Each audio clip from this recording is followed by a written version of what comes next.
Hello, Cinecrip folks, back again with us. I'm Razni and my friend. Rashid. We're gonna talk about Foxtrot 6 The new film about war. Yes, from MD Pictures. Because it's an English language film, so we're gonna talk in English full. Just kidding. Ya mungkin nggak Ampun. capek. Ceritanya tentang 6 orang. 6 orang ini ada pemimpinnya yaitu Angga. Tokoh antara yang memerankannya di sini memperjuangkan keadilan ya di tengah pemerintahan yang korup dan masyarakatnya juga saat itu terkena kelaparan, pokoknya lagi lapar gitu, kelaparan karena di dunia itu lagi krisis pangan lah.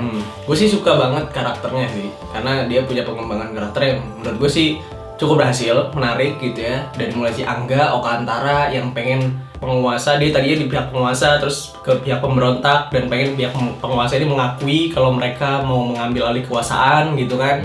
Terus ketemu sama Spek si Chico Jericho. Nah ini dia misterius motivasinya apa tapi dia loyal gitu.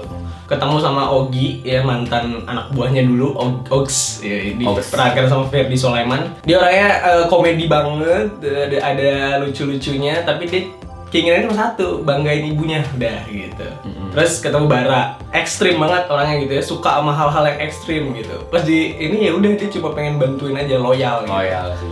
Tino nih si Arifin Putra, dia emang agak licik sih sebenarnya orangnya gitu ya. Mungkin dia ada sedikit masalah gitu sama Angga, gitu masa lalunya gitu. Jadi ya udah motivasinya duit sebenarnya gitu. Sama terakhir ketemu sama Ethan, si Mike Lewis. Dia cuma satu sih motivasinya, pengen populer.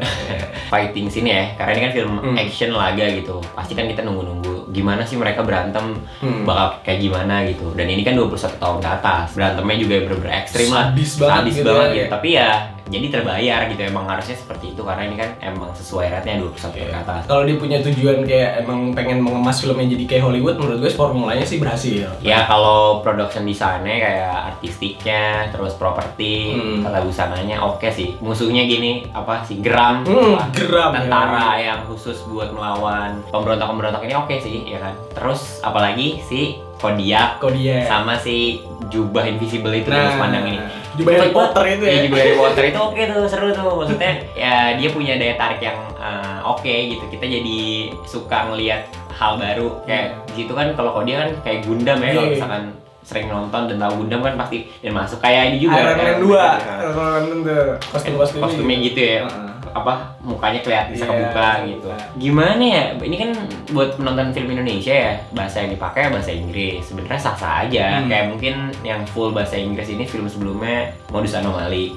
Nggak apa-apa, tapi sebenarnya kita juga jadi merasa ada jarak dengan penontonnya gitu ya. Indonesia jadi terkesan kayak kita nggak biasa denger aja. Itu sih sebenarnya yang jadi sedikit persoalan gitu. Jadi ya mau nggak mau kita ada batas-batas itu. Kadang-kadang kan ngomong bahasa Inggris emang mungkin enak ya, what the hell gitu, fuck gitu, bullshit. Nah, lagian juga tapi ada positifnya sih. Indonesia 2031 ngomong bahasa Inggris men. Jadi semua gitu. Language-nya gitu.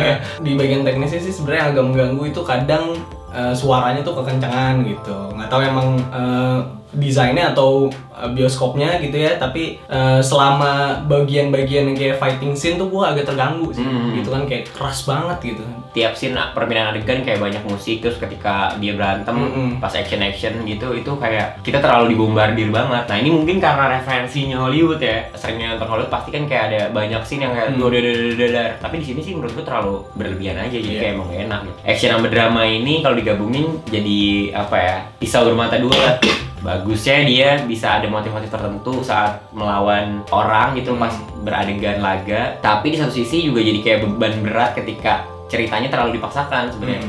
Misalnya ada beberapa hal yang terlalu terburu-buru, mungkin kayak si Sarinya ini bertemu dia kembali dan langsung percaya. Banyak yang kayak ini kok terlalu cepat banget. Kadang kita baru bersimpati sama si karakternya tapi tiba-tiba udah nggak ada. Nah, dramanya ini jadi dibikin terlalu drama ya. Walaupun itu menunjang ceritanya ya sebenarnya. Tapi sebenarnya kalau diubah sedikit itu dengan adegan-adegan yang lebih efektif, itu jadi lebih bermakna gitu sih kehilangannya gitu. Si Wisnu nih, Edward Akbar. Kalau Wisnu sebenarnya secara acting sih gue meyakinkan gitu. Edward Akbar ini, wih hebat nih, jahat gitu, dan cara dia ngomong bahasa Inggris pun menunjang itu gitu. Jadi tetap wah anjir, tetap gue ngerasa dia villain.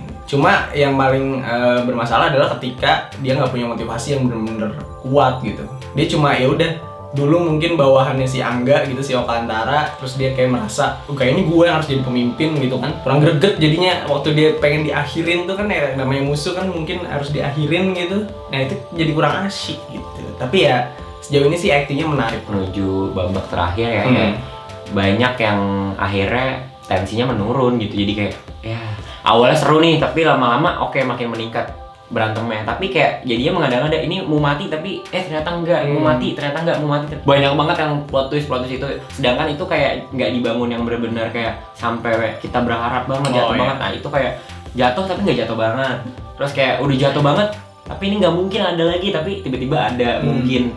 Jadi kayak wow gitu, banyak adegan wow gitu sih. Si pencarian orang-orang ini gitu ya, pencarian karakter tuh kayak menarik ya, emang kalau film-film dengan karakter driven gini nih, kayak si Oka Antara, si Angga sama ketemu Spek, kemudian dia harus nyari temennya si Ogi. Nah si Ogi ini nih kocak nih adegannya waktu dia ngomong this National Geographic boy gitu, Spek gitu, gara-gara anjing penampilannya rimba banget gitu.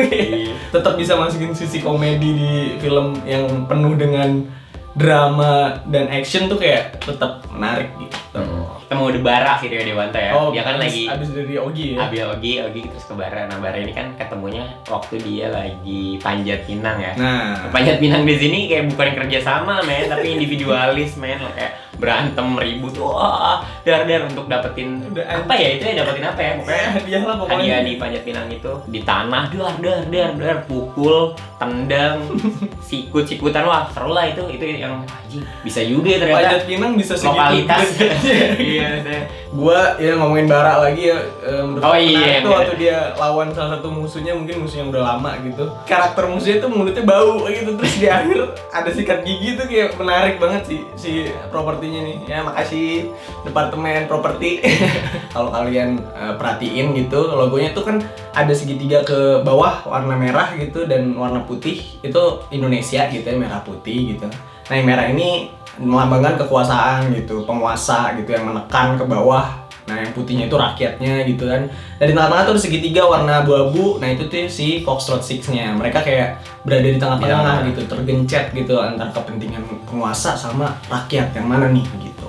Dan melambangnya kan kayak militer gitu kan, kayak pangkat militer. Rubah. Dan kalau dilihat emang bentuknya kayak rubah gitu, kayak Fox. Gitu ya. Bisa membuat logo dengan makna filmnya yang masuk juga ke logo itu gitu. Jadi bisa menggambarkan isi cerita filmnya. Itu menarik sih, karena menurut gue sih harus diapresiasi, karena dari logo yang simple itu udah langsung tergambar filmnya tuh kayak gimana. Satu adegan nanti di akhir, makanya nonton sampai habis, yang kayak kok akhirnya ke Amerika gitu. Nah itu kayak ada apa nih? Ada kaitannya apa nih?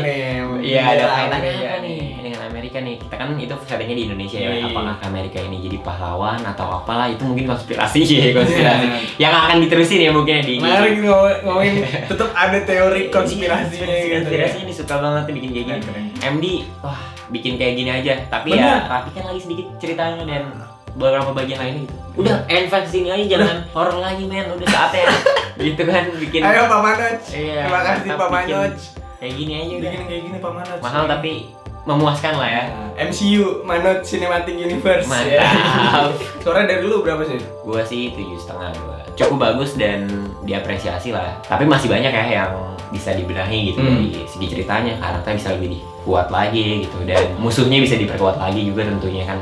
8 karena menurut gue ya ini film action Indonesia yang sudah mendekati banget formula Hollywood gitu gayanya gitu ya. Dan si sutradaranya ini Randy Korompis, dia debutnya bikin film panjang di Indonesia gitu, dan wah ini perjalanan gue tahu banget nih prosesnya pasti panjang gitu, dan dia berhasil sih menurut gue untuk menyampaikan ceritanya gitu. Don't forget to comment this video, like this video, and subscribe. And turn on your notification. Yes, because we will update. Dan balas-balasin komentar jahat. Dan baiki juga boleh ya, komentar boleh. dong. Kritik dan saran berlaku. Oke, see you.